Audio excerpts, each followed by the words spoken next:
નવી નવી રેસીપીઓ જોવા માટે મારી ચેનલ હર્ષા કુકિંગ ગુજરાતીને સબસ્ક્રાઇબ કરો અને લાઈક પણ આપો. હર્ષા કુકિંગ ગુજરાતી ચેનલમાં આપનું સ્વાગત છે. આજે આપણે બનાવીશું નવી રીતે પરવળનું શાક. નવી રીતે પરવળનું શાક કઈ રીતે બને છે તેના માટે છેલ્લે સુધી વિડીયો જોતા રહેજો. તો ચાલો બનાવીએ આજની રેસીપી નવી રીતે પરવળનું શાક.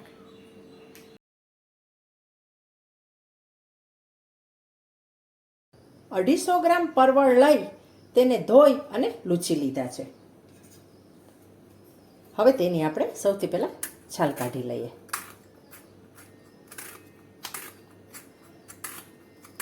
બધા જ પરવળની આપણે સૌ પહેલાં છાલ કાઢી લેશું.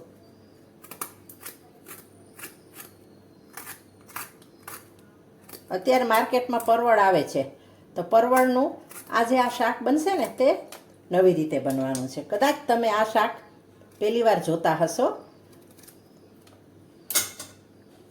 બધા જ પરવળની આપણે છાલ ઉતારી લઈએ. બધા જ પરવળની છાલ ઉતારી લીધા પછી હવે આપણે કટિંગ કરીશું. જો કૂણા પરવળ હશે ને તો બહુ બી નહીં હોય, મોટા બી હોય ને તો એને આપણે કાઢી લેવાના. અને હવે આ રીતે આવા ટુકડામાં કાપી લેવાના છે.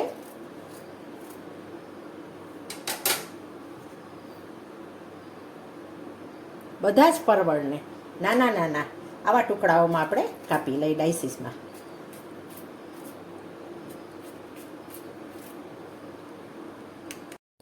પરવળને નાના ટુકડાઓમાં સમારી લીધા પછી હવે આપણે સાઈડ કરીશું. અને અહીં લઈશું આપણે 2 મોટી ડુંગળી અને 1 મોટું ટમેટું. આ ડુંગળી અને ટમેટાને પણ આપણે જેવી રીતે પરવળના ટુકડા કર્યા છે તેવા જ ટુકડામાં સમારી લઈએ. પરવળ, ડુંગળી અને ટમેટાને એક સરખા ટુકડાઓમાં આપણે કાપી લીધા છે. હવે આપણે શાકને વઘારીશું. તેના માટે મેં કડાઈમાં 2 ચમચા તેલ ગરમ કરવા મૂક્યું છે. તેલ ગરમ થઈ ગયું છે. હવે આપણે રાઈ એડ કરી દઈએ. અડધી ટીસ્પૂન જીરું, અડધી ટીસ્પૂન હિંગ અને ત્યાર પછી સમારેલી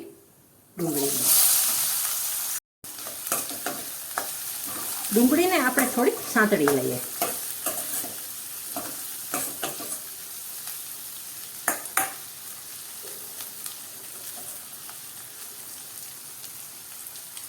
આ શાકમાં અહીં ડુંગળીને વધારે અત્યારે સાંતળવાની જરૂર નથી. થોડી ટ્રાન્સપરન્ટ થઈ જાય. જુઓ તેલ પણ ઉપર આવી રહ્યું છે કે તરત જ આપણે ટામેટા એડ કરી દઈએ. ટામેટા નાખ્યા પછી અને ટમેટા થોડા નરમ થાય એટલે આપણે એડ કરી દઈએ લસણની ચટણી. અને સાથે મેં થોડું આદું પણ એડ કરેલું છે અને તેમાં મેં થોડું પાણી ઉમેરીને લિક્વિડી કરી લીધી છે. તેને ઉમેરી દઈએ. આ નાખશું ને એટલે આ શાક બહુ ટેસ્ટી બનવાનું છે. અને સાથે સ્વાદ મુજબ મીઠું એડ કરી દઈએ. હળદર એડ કરી દઈએ 1 ચમચી અને મિક્સ કરી લઈએ.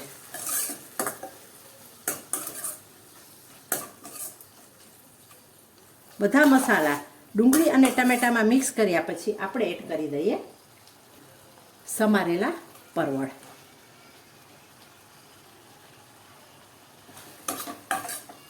આ શાક જો તમે ક્યારે ન ટ્રાય કર્યું હોય ને તો એક વખત ચોક્કસ ટ્રાય કરી લેજો. રોટલી સાથે, પરોઠા સાથે કે ભાખરી સાથે બહુ સરસ લાગશે.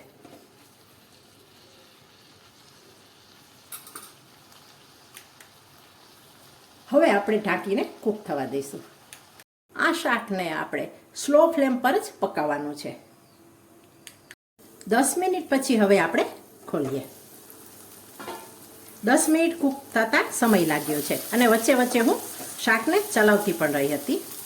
જો શાક એકદમ સરસ રીતે સોફ્ટ થઈ ગયું છે. અહીં પરવળ પણ એકદમ સરસ રીતે કૂક થઈ ગયા છે, જોઈ શકાય છે.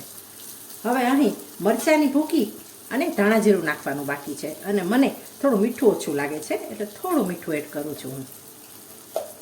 હવે એડ કરીએ આપણે 1 ચમચી મરચાંની ભૂકી, 1 ચમચી ધાણા જીરું પાવડર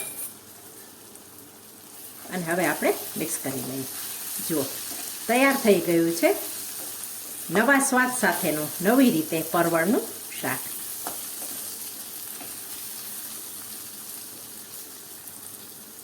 જુઓ કેટલો સરસ કલર આવ્યો છે શાકનો. એક વખત ચોક્કસ ટ્રાય કરી લેજો આ શાકને. અને જો શાક બનાવીને પસંદ આવે ને તો કોમેન્ટ કરીને મને જણાવજો કે આ રીતે બનાવેલું પરવળનું શાક તમને કેવું લાગ્યું. હવે આપણે આ શાકની સર્વિંગ કરીશું. પરવળનું નવી રીતે અને નવા સ્વાદ સાથેનું આ શાક બનીને તૈયાર થઈ ગયું છે. આ શાકને આપણે સર્વ કરી દીધું છે. પરવળના આ નવા પ્રકારના શાકનો વિડીયો તમને કેવો લાગ્યો તે મને કોમેન્ટમાં જણાવજો. અને વિડીયો સારો લાગ્યો હોય તો વિડીયોને વધુ ને વધુ શેર કરજો, લાઈક કરજો, કોમેન્ટ કરજો અને ચેનલ પર પહેલીવાર આવ્યા હો તો ચેનલને સબસ્ક્રાઈબ પણ કરજો. હવે મળીશું આવી જ એક અવનવી રેસીપી સાથે. Thanks for watching.